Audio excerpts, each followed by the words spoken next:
Date है आज 15 फरवरी 2023। ये सब टॉपिक डिस्कस करेंगे इस क्लास में। फर्स्ट टॉपिक है Indian council of historical research. ये प्रीलिम्स के लिए इम्पोर्टेंट है। ये जो ऑर्गेनाइजेशन है, एजेंसी है, ये रिसेंटली अभी न्यूज में इसलिए है क्योंकि यूनियन एजुकेशन मिनिस्टर हैं, उन्होंने लोकसभा में बताया कि जो Indian council of historical research को काम दिया गया है कि हिस्ट्री की बुक को दोबारा से लिखने के लिए, तो ये दोबारा से इंडियन हिस्ट्री को रीराइट नहीं करेगी, बल्कि जो गैप बने हुए हैं उन गैप को फिल करेगी। ऐसा जवाब दिया शिक्षा मंत्रालय ने लोकसभा में, इसलिए ये काउंसिल परिषद न्यूज में है। तो ये क्या है, इसके बारे में डिटेल से जानेंगे।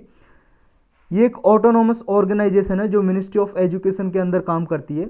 इसे 1972 में बनाया गया था एडमिनिस्ट्रेटिव ऑर्डर से, और फिर इसे देखो 1860 का एक एक्ट बना हुआ है हमारे इंडिया में, सोसाइटीज़ रजिस्ट्रेशन एक्ट, उसमें एज ए लिटरेरी और चैरिटेबल सोसाइटी की तरह रजिस्टर कर दिया गया। तो ये एक्ट आपको याद रखना है, 1860 का सोसाइटीज़ रजिस्ट्रेशन एक्ट इसमें, और गवर्नमेंट ने ऑर्डर पास करके इसको बनाया था 1972 में। इसका जो मेन सेंटर है वो दिल्ली में है, लेकिन इसके 3 रीजनल सेंटर भी हैं, एक पुणे महाराष्ट्र में, बेंगलुरु कर्नाटक में, तीसरा गुवाहाटी असम में। इसको फंड कहाँ कहाँ से मिलता है? पहला तो जो मिनिस्ट्री ऑफ एजुकेशन के अंडर काम करती है, तो मिनिस्ट्री ऑफ एजुकेशन के अंडर ये डिपार्टमेंट है, डिपार्टमेंट ऑफ हायर एजुकेशन, ये इसको ग्रांट इन एड देता है। ग्रांट इन एड का मतलब अनुदान देता है, यानी कि सहायता करता है। डिफरेंट जो इंडियन स्टेट्स हैं वो भी ग्रांट इन एड देते हैं, यानी कि हमारे भारत में जो स्टेट्स हैं वो इसको अनुदान देते हैं। कुछ प्राइवेट ऑर्गेनाइजेशन है जो इसको डोनेशन प्रोवाइड करती हैं, और कुछ प्रोसीड आता है इसकी जो ये पब्लिकेशन करती है, जैसे बहुत सारी मैगजीन या कोई बुक सेल करती है, उस सेल से जो कमाई होती है, रेवेन्यू आता है, उससे इसको फंड आता है। तो इतने सारे जरिए हैं जिनके जरिए फंड प्राप्त करती है। और इस फंड को यूज क्या करती है, ये कहाँ कहाँ पे यूज करती है? इस फंड को डिसबर्स करती है, ये बांटती है इंडियन और फॉरेन स्कॉलर्स को, रिसर्च करने के लिए देती है कि हिस्ट्री पे रिसर्च करें। उनके लिए फेलोशिप भी प्रोवाइड करती है कि मान लो कोई अच्छी रिसर्च करता है, उसके लिए स्कॉलरशिप दे दी। ग्रांट्स प्रोवाइड करती है, सिंपोजिया कराती है, मीटिंग कराती है। ये मिनिस्ट्री ऑफ एचआरडी के अंदर ही, जिसका नाम अभी मिनिस्ट्री ऑफ एजुकेशन है, मिनिस्ट्री ऑफ एजुकेशन के जरिए ये मीटिंग वगैरह, सिंपोजिया वगैरह अरेंज कराती है। नेक्स्ट टॉपिक है इन्फोक्रॉप सिमुलेशन मॉडल। ये प्रीलिम्स के लिए इंपॉर्टेंट है और मेंस जीएस पेपर 3 के लिए इंपॉर्टेंट है। ये रिसेंटली न्यूज में इसलिए है, देखो एक इंस्टीट्यूट है इंडियन एग्रीकल्चरल रिसर्च इंस्टीट्यूट, ये आईकार के अंडर काम करता है। आईकार जानते हो आप, Indian council of agriculture research, जो एग्रीकल्चर के लिए, प्रकृति मतलब कृषि के लिए रिसर्च वगैरह करता रहता है, Indian council of agriculture research, इसके अंडर ये काम करता है इंडियन एग्रीकल्चरल रिसर्च इंस्टीट्यूट, इसी का इंस्टीट्यूट है। इसके साइंटिस्ट ने, और ये देखो ये दिल्ली में बना हुआ है इंस्टीट्यूट, इसी के जो वैज्ञानिक है, साइंटिस्ट हैं, उन्होंने एक सा एक्सपेरिमेंट किया पंजाब और हरियाणा में। पंजाब हरियाणा में जो हॉट वेदर हो रहा है, यानी कि क्लाइमेट चेंज की वजह से, जलवायु परिवर्तन की वजह से जो हॉट वेदर हो रहा है उस पर, उसकी वजह से क्रॉप यील्ड पे क्या नुकसान पड़ेगा, क्या इफेक्ट पड़ेगा। क्रॉप यील्ड जानते हो आप, फसलों की उत्पादकता, यील्ड को प्रोडक्टिविटी भी बोल सकते हो, प्रोडक्टिविटी या यील्ड। जैसे मान लो एक खेत में पहले 100 किलो अनाज होता था, लेकिन अब इसमें 100 की वजह से 120 किलो होने लगे। मान लो कुछ नई सीड इसमें डाले जाएं, इनपुट डाली जाए, तो अब 100 की जगह 120 होने लगे, तो कहेंगे कि इसकी प्रोडक्टिविटी या यील्ड इंक्रीज हो गई, बढ़ गई। अगर 100 की जगह 80 होने लगे तो इंक्रीज की बजाय डिक्रीज हो गई यील्ड, यानी कि घट गई। तो ये है प्रोडक्टिविटी या यील्ड। तो क्रॉप यील्ड पे क्या प्रभाव पड़ा है हॉट वेदर का पंजाब और हरियाणा में, इसने अभी ये इस पे स्टडी की है, इम्पैक्ट क्या पड़ा है, इसके लिए सर्वे कर रहा है, स्टडी कर रहा है, इस वजह से ये न्यूज में है, जिसे हम पढ़ रहे हैं इन्फोक्रॉप सिमुलेशन मॉडल। 2004 में लॉन्च किया गया था ये मॉडल, IARI नहीं, इंडियन एग्रीकल्चर रिसर्च इंस्टीट्यूट ने इसका फर्स्ट वर्जन लॉन्च किया था 2004 में, और दूसरा वर्जन इन्फोक्रॉप वर्जन 2 वो लॉन्च किया था 2015 में, और इसको रेगुलरली अपडेट करता रहता है। ये इस तरह से, जैसे आप देखो एक ऐप डाउनलोड करते हो, मान लो किसी की व्हाट्सएप की, तो उसका वर्जन आता है कोई सा भी, तो फिर अपडेट करते हो रेगुलरली, ऐसा। लेकिन ये कोई ऐप नहीं है, इसका खुद का मॉडल है। इसके जरिए ये बहुत सारे असेसमेंट करता है, मूल्यांकन करता है। किस चीज़ का असेसमेंट करता है? क्रॉप यील्ड का, जैसा हमने ऊपर डिस्कस किया, फसलों की उत्पादकता यानी कि प्रोडक्टिविटी का असेसमेंट करता है, मूल्यांकन करता है, देखता है कि पेस्ट की वजह से फसलों को कितना नुकसान हुआ है, जो कीटनाशक होते हैं, कीड़े होते हैं, इंसेक्ट वगैरह जो फसलों को नुकसान पहुंचाते हैं, पेस्ट, इनकी वजह से कितना नुकसान हुआ है, या इन्वायरमेंट का क्या इम्पैक्ट पड़ रहा है फसलों पे, पर्यावरण का क्या प्रभाव पड़ रहा है फसलों पे, उसकी यील्ड पे, प्रोडक्टिविटी पे, इन सब का असेसमेंट करता है इस मॉडल के जरिए। इसी मॉडल का नाम है इन्फोक्रॉप सिमुलेशन मॉडल। और इसमें देखो 11 क्रॉप हैं जिनकी वेरियस लोकल वेराइटी हैं, उनकी लाइफ साइकिल का डेटा तैयार करता है ये। कौन कौन सी 11 क्रॉप है? ये क्रॉप वैसे आपको याद करने की जरूरत नहीं है, पर देख लो। पैडी है, धान, वीट है, गेहूं, मेज है, मक्का, सोरगम ज्वार, पर्ल मिलेट आपका बाजरा, पिजन पी मटर, चिकपी चना, सोयाबीन, ग्राउंडनट मूंगफली, पोटैटो आप जानते हो, कॉटन। तो इतने सारे 11 क्रॉप हैं, इनकी वेराइटी हैं जो लोकल वेराइटी बोई जाती हैं, उगाई जाती हैं डिफरेंट प्लेस पे। उनकी लाइफ साइकिल डेटा तैयार करता है और इनसे असेसमेंट करता है कि कितना प्रभाव पड़ा है इसकी यील्ड पे हॉट वेदर की वजह से या क्लाइमेट चेंज की वजह से। इसका डेली और समरी आउटपुट जारी करता है ये यील्ड का पैरामीटर, कि कितना क्रॉप ने नाइट्रोजन लिया, कितना ग्रीन हाउस गैस का इमिशन किया, कितना सॉइल वाटर यूज किया, कितना नाइट्रोजन बैलेंस है अभी मिट्टी में, सॉइल में। देखो ग्रीन हाउस गैस इमिशन भी करती हैं बहुत सारी क्रॉप, जैसे पैडी कल्टीवेशन करते हैं, धान की खेती, उसमें पानी भरा होता है, तो खेत में जब पानी भरा होता है ना, उससे ग्रीन हाउस गैस निकलती है। कौन सी? CH4, मीथेन गैस निकलती है उससे। तो ये जो कल्टीवेशन करते हैं, क्रॉप कल्टीवेशन, उनका ग्रीन हाउस गैस के इमिशन में भी कंट्रीब्यूशन होता है। तो ये बात आपको याद रखनी है। जो इन्फोक्रॉप वर्जन 2.1 है, ये इंडिया का only dynamic crop simulation model है जो IARI ने, यानी कि इंडियन एग्रीकल्चर रिसर्च इंस्टीट्यूट ने 2015 में लॉन्ग टर्म क्या होंगे क्लाइमेट चेंज पे और क्रॉप मैनेजमेंट प्रैक्टिसेस पे, यानी कि यील्ड पे क्या प्रभाव पड़ेगा, इसके लिए 2015 में लॉन्च किया था। तो ये याद रखना बस, ये क्या है मॉडल, प्रीलिम्स के लिए इंपॉर्टेंट है और जीएस पेपर 3 के लिए। इसको आप जीएस पेपर 3 में देखो, डायरेक्ट तो ऐसे पूछते नहीं है कि इन्फोक्रॉप सिमुलेशन मॉडल के बारे में बताओ। इसे आप यूज कर सकते हो कि गवर्नमेंट ने क्या क्या स्टेप लिए हैं कि यील्ड को मतलब एग्रीकल्चर को प्रमोट करने के लिए, ग्रोथ करने के लिए, एग्रीकल्चर से रिलेटेड कोई टॉपिक आता है तो वहाँ पे लिख सकते हो कि इन्फोक्रॉप मॉडल ऑफ IARI, जो क्रॉप यील्ड को असेसमेंट करता है, देखता है क्लाइमेट का इम्पैक्ट क्या हुआ है, इनसे ग्रीन हाउस गैस का इमिशन कितना हुआ, पेस्ट का टेक क्या, ये सब कुछ देखता है। तो ऐसे आप यूज कर सकते हो ये एग्जाम्पल को। नेक्स्ट टॉपिक है आदि महोत्सव। प्रीलिम्स के लिए इंपॉर्टेंट है और जीएस पेपर 1 के लिए भी इंपॉर्टेंट है, आर्ट एंड कल्चर के लिए, और जीएस पेपर 3 के लिए इंपॉर्टेंट भी है। आदि महोत्सव क्या है ये समझ लो, एक फेस्टिवल है, एक उत्सव है। प्राइम मिनिस्टर इसको इनॉग्रेट करेंगे 16 फरवरी यानी कल, न्यू दिल्ली में मेजर ध्यानचंद स्टेडियम में, वहाँ पे इसको इनॉग्रेट किया जाएगा, उद्घाटन किया जाएगा। आदि महोत्सव या आदि महोत्सव फेस्टिवल है जो, ये ट्राइफेड का फेस्टिवल है। ट्राइफेड इसको ऑर्गेनाइज करता है। ट्राइफेड क्या है? Tribal cooperative marketing development federation of India limited. Main काम हमें ट्राइफेड के बारे में पढ़ना है इस वाले आर्टिकल में। आदि महोत्सव के बारे में भी जानेंगे, लेकिन मेन आपको ट्राइफेड के बारे में पता होना चाहिए। वैसे कई बार पहले भी हमने डिस्कस किया है, लेकिन दोबारा से रिवाइज करेंगे। ये जो आदि महोत्सव है ये एनुअल ट्राइबल फेस्टिवल है, यानी कि जो आदिवासी लोग हैं उनके लिए एक उत्सव है, गवर्नमेंट ऑर्गेनाइज करती है। और कौन करती है? ट्राइफेड। ट्राइफेड के साथ मिनिस्ट्री ऑफ ट्राइबल अफेयर जो ये मंत्रालय है ट्राइबल अफेयर का, यानी कि जो आदिवासी कल्याण के लिए मंत्रालय है, इनका और ट्राइफेड का दोनों का जॉइंट इनिशिएटिव है ये आदि महोत्सव। ये 2017 से एनुअली कराया जा रहा है। 2017 में स्टार्ट किया था ये आदि महोत्सव कराना।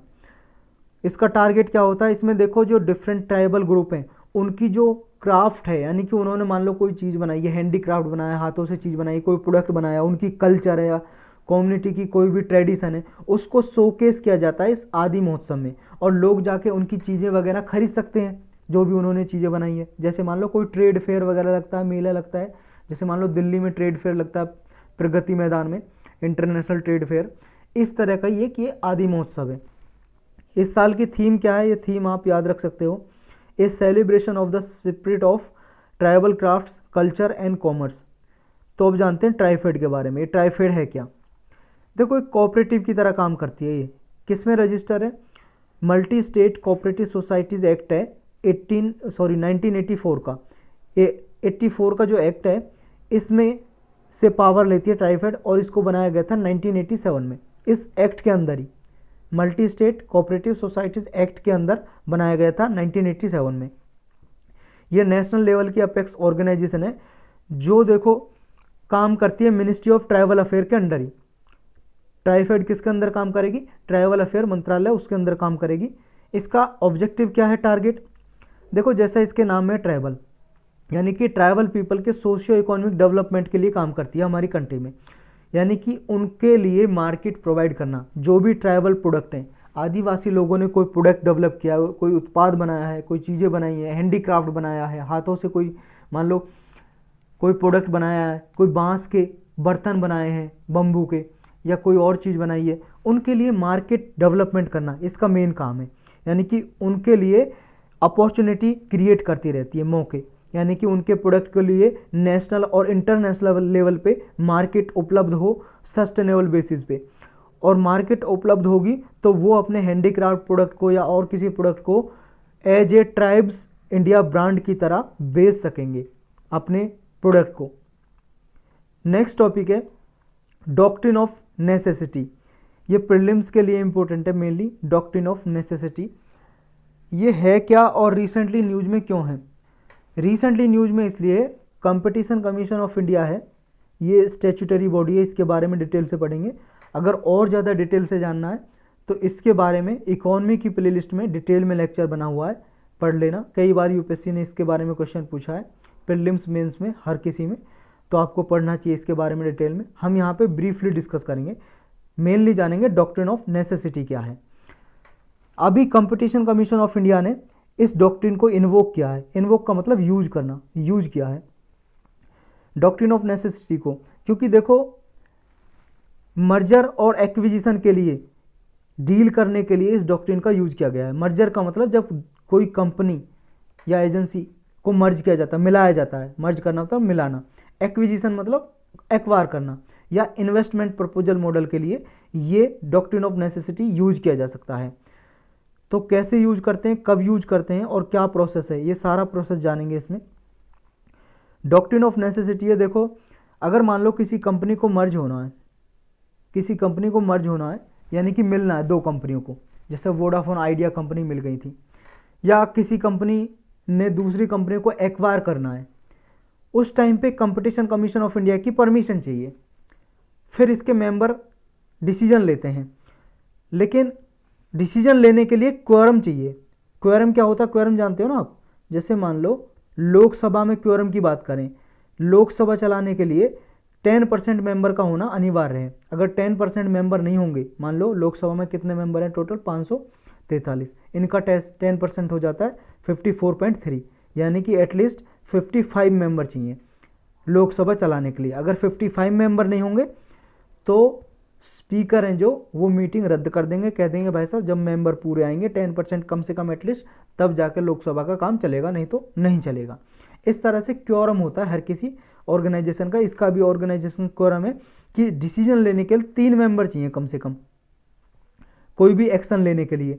अगर 3 मेंबर नहीं है तो वो एक्शन नहीं ले सकते, लेकिन अगर 3 मेंबर नहीं है तो डॉक्ट्रिन ऑफ नेसेसिटी का यूज किया जा सकता है, यानी कि आवश्यकता का सिद्धांत, कि ज़रूरत है लीगल अथॉरिटी को एक्शन लेने के लिए, लेकिन उस पर्टिकुलर मूवमेंट पे लीगल मैंडेट से बियॉन्ड जाके, यानी कि देखो लीगल मैंडेट का मतलब कानून में तो ये है, लॉ में ये है कि 3 मेंबर होने चाहिए कम से कम डिसीजन लेने के लिए, लेकिन जब 3 मेंबर नहीं है तो डॉक्ट्रिन ऑफ नेसेसिटी का यूज किया जा सकता है। अगर मान लो 2 ही मेंबर हैं और डिसीजन लेना जरूरी है तो डॉक्ट्रिन ऑफ नेसेसिटी को यूज करके 2 मेंबर भी ले सकते हैं डिसीजन। तो प्रेजेंट इशू क्या है? अभी प्रेजेंट केस क्या था?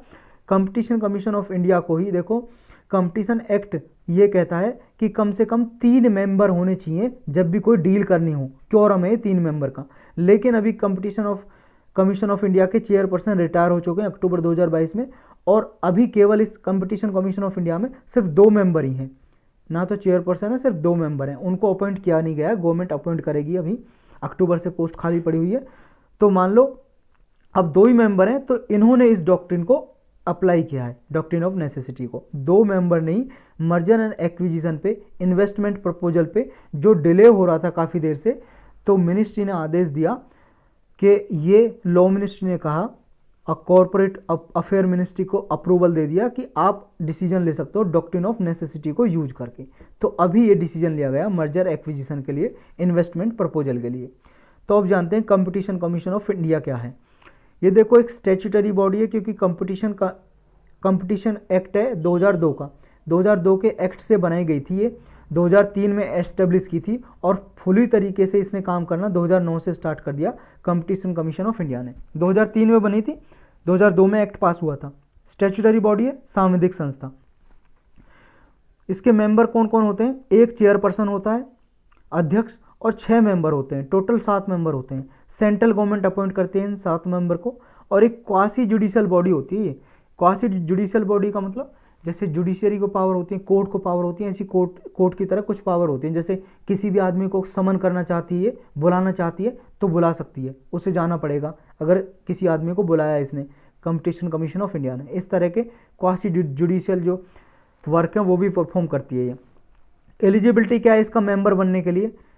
जो इसका मेंबर है, सदस्य अपॉइंट किए जाते हैं, उनकी एलिजिबिलिटी क्राइटेरिया है कि वो ऐसे हों, या तो वो हाई कोर्ट में जज हों, या जज बनने के काबिल हों, हाई कोर्ट का जज बनने के काबिल हों, या फिर उनके पास कोई स्पेशल नॉलेज हो या एक्सपीरियंस हो जो 15 साल से कम का ना हो, 15 साल से ज़्यादा का एक्सपीरियंस हो इंटरनेशनल ट्रेड करने में, इकोनॉमिक्स में या बिजनेस में, 15 साल से ज़्यादा का एक्सपीरियंस हो, तो उसको मेंबर बनाया जा सकता है कंपटीशन कमीशन ऑफ इंडिया का। इसके बारे में डिटेल से पढ़ना है तो आप ज़रूर वो लेक्चर देखो, इकोनॉमी की प्ले लिस्ट में मिल जाएगा। और मेन काम इसका यही है, जब कोई कंपनी मर्जर होती है या कोई एक्वायर करती है दूसरी कंपनी को, तो ये इसकी परमिशन लेनी पड़ती है। और दूसरा काम ये है कि ये कंपटीशन प्रोवाइड करती है मार्केट में। ऐसा ना हो कि कोई एक कंपनी की मोनोपोली चल रही हो, एकाधिकार, मोनोपोली का मतलब एकाधिकार चल रहा हो, कि एक ही कंपनी, मान लो 1 या 2 कंपनी राज कर रही है पूरी मार्केट में, वही अपना प्रोडक्ट बेच रही हैं, कुछ एडवर्स जो हैं प्रैक्टिसेस अपना रही हैं, ऐसी प्रैक्टिसेस जो अलाउ नहीं है उनको अपना के पूरी मार्केट पे राज कर रही हैं। तो ऐसा ना हो, यानी कि मार्केट में कंपटीशन क्रिएट करती है, कंज्यूमर के लिए भी और कंपनीज के लिए भी। नेक्स्ट टॉपिक है G20 environment and climate sustainability working group. आपको ये याद रखना है, ये ECSWG यानी कि environment and climate sustainability working group क्या है। पहली बात तो ये G20 का है, G20 का है। अभी इसकी मीटिंग हुई है बेंगलुरु में, बेंगलुरु कर्नाटक में, तो इस वजह से न्यूज़ में है। तो ये किसका है? G20 का। G20 आप जानते हो 19 कंट्री प्लस यूरोपियन यूनियन इसके मेंबर हैं। इसके बारे में यूपीएससी कई बार क्वेश्चन पूछ चुका है, प्रीलिम में भी और मेन में भी। G20 इस साल इसलिए इम्पोर्टेंट है क्योंकि इंडिया के पास इसकी प्रेसिडेंसी है। मेंस में पूछा जाएगा क्वेश्चन 100%, प्रीलिम में 99% क्वेश्चन आ सकता है। G20 के बारे में डिटेल में लेक्चर बना हुआ है, आप देख सकते हो। इम्पोर्टेंट टॉपिक की प्लेलिस्ट बनी हुई है, या आपको पॉलिटी की प्लेलिस्ट में मिल जाएगा G20 के बारे में, तो वहाँ से देख सकते हो लेक्चर पूरा डिटेल में। हमने कई बार डिस्कस किया है इसको करंट अफेयर के टॉपिक में भी। तो G20 के बारे में हम डिस्कस नहीं करेंगे, ECSWG के बारे में डिस्कस करेंगे यहाँ पे। तो ये environment and climate sustainability working group है। ये काम क्या करता है? G20 के अंदर ही वर्किंग ग्रुप है ये, जो सस्टेनेबल क्लाइमेट, इन्वायरमेंट और बायोडाइवर्सिटी के लिए पॉलिसीज़ बनाता है। मेन टारगेट इसका है कि पॉलिसी बनाना, किसके लिए? कि सस्टेनेबल क्लाइमेट, इन्वायरमेंट हो और बायोडाइवर्सिटी, यानी कि सतत जलवायु, वातावरण आपका पर्यावरण बोलेंगे इन्वायरमेंट को हिंदी में, और बायोडाइवर्सिटी, जैव विविधता के लिए पॉलिसी बनाता है। प्रायोरिटी एरियाज क्या हैं इसके? प्रायोरिटी देता है कि अरेस्टिंग लैंड डिग्रेडेशन, जो लैंड डिग्रेड हो रही है, जैसे मान लो सॉइल इरोजन होता है, मृदा अपरदन, यहाँ से मिट्टी कट के खेत में से निकल गई तो यहाँ पे गड्ढे वड्ढे हो गए, तो ये लैंड डिग्रेड हो गया। तो ये जो लैंड डिग्रेड हो रही है इसको बचाना, इकोसिस्टम को रिस्टोर करना, यानी कि जो हमारा इकोसिस्टम है, कहीं पे मान लो फॉरेस्ट एरिया कहीं पे ख़त्म हो चुका है या ख़त्म हो रहा है, उसको दोबारा से रिस्टोर करना। बायोडाइवर्सिटी को भी इनरिच करना मतलब बढ़ाना, हमारी जो जैव विविधता है। और sustainable climate resilient blue economy को प्रमोट करना। ब्लू इकोनॉमी जब भी नाम आए समझ लो आपके ओशन से रिलेटेड बात हो रही है, यानी कि ओशन या पानी से रिलेटेड, पानी में जो एग्रीकल्चर की जाती है, पानी में कैसी एग्रीकल्चर की जाएगी, या तो पौधे ऐसे उगाए जाएंगे जो मेडिसिन के लिए इम्पोर्टेंट है या फूड के लिए इम्पोर्टेंट है, या फिर फिश कल्टीवेशन की जाएगी। तो फिश कल्टीवेशन भी ब्लू इकोनॉमी में आती है, तो इसको प्रमोट किया जाए। नेक्स्ट काम इसका ये है कि रिसोर्स एफिशिएंसी को इंक्रीज किया जाए और सर्कुलर इकोनॉमी को प्रमोट किया जाए। सर्कुलर इकोनॉमी आप जानते हो, ज़्यादा से ज़्यादा रीयूज किया जाए किसी भी प्रोडक्ट को, और जो रिसोर्सेज हैं उनका एक्सप्लोइटेशन रोका जाए। ज़्यादा से ज़्यादा रीयूज किया जाएगा, या यूज जितना करते हैं उसका रिड्यूस किया जाए, कि जितना आप यूज करते हो उसे रिड्यूस करो, कम करो, और रिसाइकल करो। अगर आपने मान लो किसी प्रोडक्ट को यूज किया है तो उसको दोबारा से रिसाइकल करो। तो ये आते हैं reuse, reduce, recycle, circular economy में। नेक्स्ट टॉपिक है माइक्रो एलईडी डिस्प्ले। प्रीलिम्स के लिए भी और मेंस के लिए भी इंपॉर्टेंट है ये, जीएस पेपर 3 में। पिछली बार 2021 के मेंस में एक ब्लू एलईडी के बारे में क्वेश्चन पूछा था। ब्लू एलईडी, अगर आपको एलईडी के बारे में पता है, ब्लू एलईडी के बारे में नहीं पता है, तो आप कुछ ना कुछ लिखे आओगे एलईडी के बारे में। वो ही है, थोड़ा एडवांस हो जाता है ब्लू एलईडी, लेकिन आपको नंबर मिल जाएंगे, एवरेज नंबर। ऐसे माइक्रो एलईडी डिस्प्ले है। देखो एलईडी तो जानते हो आप क्या होता है, light emitting diode full form है इसकी। एलईडी बहुत सारी चीज़ में एप्लीकेशन है इसकी, जैसे मान लो आपके घरों में एलईडी लाइट है, लाइट बनाने के लिए। एलईडी टीवी है, उसमें एलईडी कहाँ पे यूज होती है, फ़ोन में, मोबाइल में, कंप्यूटर में, टैब में, इन सब में यूज होती है एलईडी। अब इससे एडवांस एलईडी आ गई है, जैसे OLED, organic light emitting diode, वो यूज होने लगी है। फिर इससे भी एडवांस आ गई माइक्रो एलईडी। देखो इससे थोड़ा एडवांस तो है, लेकिन इसकी कॉस्ट ज़्यादा है। इसका ड्रॉबैक याद रखना है, इसकी कॉस्ट ज़्यादा है माइक्रो एलईडी की, ओएलईडी से भी और एलईडी से भी। ये चीज़ आपको याद रखनी है। तो माइक्रो एलईडी का यूज आपको पता चल गया। तो है क्या ये लाइट इमिटिंग डायोड? माइक्रो का मतलब क्या है, बहुत ही छोटा, स्मॉल। तो ये अभी न्यूज में इसलिए क्योंकि बहुत सारी बिग टेक्नोलॉजी कंपनी है, जैसे मान लो एप्पल कंपनी है जो फ़ोन बनाती है, कंप्यूटर बनाती है, वो अभी अपने इंस्ट्रूमेंट में माइक्रो एलईडी डिस्प्ले यूज करने जा रही हैं, शिफ्ट कर रही हैं। इस वजह से ये न्यूज में आया। तो माइक्रो एलईडी है जो एक सेल्फ इल्यूमिनेटिंग डायोड है, जो एलईडी हैं लाइट प्रोवाइड करती हैं और ब्राइटर होती हैं। जो पहले ऑर्गेनिक लाइट एमिटिंग डायोड है उससे ज़्यादा ब्राइटर होती हैं, चमकीली होती हैं, और बेटर कलर रिप्रोडक्शन करती हैं, कलर भी बहुत अच्छा देती हैं, और उससे ज़्यादा एडवांस टेक्नोलॉजी है माइक्रो एलईडी। जो ये टेक्नोलॉजी कैसे काम करती है, देखो जैसे आपका एक बाल लिया जाए, सर का बाल, हेयर की बात कर रहे हैं, कितना लिया जाए, 1 सेंटीमीटर का। मान लो ये 1 सेंटीमीटर का बाल है और इसके 200 टुकड़े किए जाएं, छोटे छोटे छोटे छोटे, 1 सेंटीमीटर के बाल के 200 टुकड़े, उतनी छोटी ये माइक्रो एलईडी होती है, माइक्रो एलईडी। तो ये हर एक माइक्रो एलईडी एक सेमीकंडक्टर की तरह होती है, सेमीकंडक्टर की तरह, और ये इलेक्ट्रिकल सिग्नल रिसीव करती है। और जब सिग्नल रिसीव करती हैं तो ये माइक्रो एलईडी एक साथ आ जाती हैं, छोटी छोटी एक साथ गैदर्ड हो जाती हैं और एक मॉड्यूल बना लेती हैं। मॉड्यूल बना लेंगी एक, जैसे छोटी छोटी ये एलईडी हैं, मान लो ये छोटी छोटी एलईडी एक साथ आई, सेमीकंडक्टर ही हैं ये, और एक मॉड्यूल बना लिया, एक साथ आ गई, ये मॉड्यूल बना लिया। अब मॉड्यूल बना के ये एक डिस्प्ले की तरह काम करना शुरू कर देती हैं, स्क्रीन की तरह कॉम्बाइंड होके माइक्रो एलईडी एक डिस्प्ले की तरह काम करना शुरू कर देती हैं। तो इस तरह से ही काम करती हैं माइक्रो एलईडी। इनका हमने एप्लीकेशन देखा, यूज कहाँ कहाँ पे हो सकता है, जितनी भी चीज़ें, ये देखो मेडिकल इक्विपमेंट में भी यूज हो सकती हैं। मान लो कोई डायग्नोस्टिक करनी है, किसी का पता लगाना डिसीज़ वगैरह का, वहाँ पे भी इंस्ट्रूमेंट में भी यूज हो सकती हैं। बहुत सारी जगह पे इनका यूज किया जा सकता है। डिफेंस में भी, डिफेंस के क्षेत्र में भी, मान लो किसी हथियार वगैरह में, वीपन्स में यूज हो सकती हैं, मिसाइल्स वगैरह में यूज हो सकती हैं, हर किसी में इनका यूज देखा जा सकता है माइक्रो एलईडी का। यही थे आज के लेक्चर में टॉपिक।